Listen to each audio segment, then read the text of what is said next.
The Human Development Report is really the flagship report of UNDP.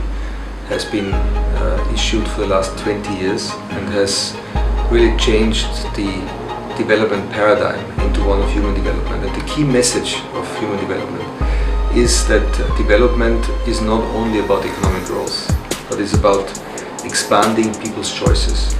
And how do you expand people's choices? You do this by focusing on health, on education, and obviously also on income, but it's not only income. So this year's report focuses on the rise of the South. As everybody knows, the world was traditionally divided into North and South. The North was always perceived as the developing world, as the world that was providing funding to help the developing countries, the South, to emerge. But what happens in the 21st century is something very fascinating, namely that the South suddenly becomes the engine of growth.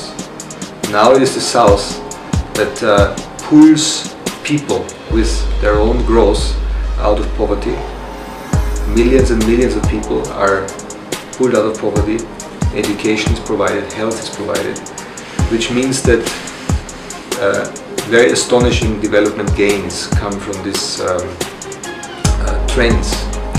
Now, this rise of the South enables the world to have unique partnerships, new collaboration between the North and the South. Suddenly it's not anymore a hierarchical relationship between the North helping the South only, but it's much more a partnership at equal level.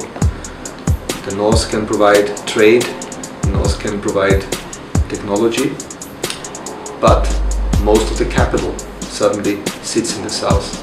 2/3 of the world's reserves are now residual in the South.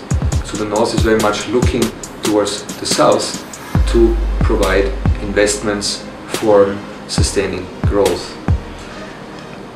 This, I think, is really the key message of this year's report, that the world is extremely quickly changing and that we have to adopt our development strategies to this new reality.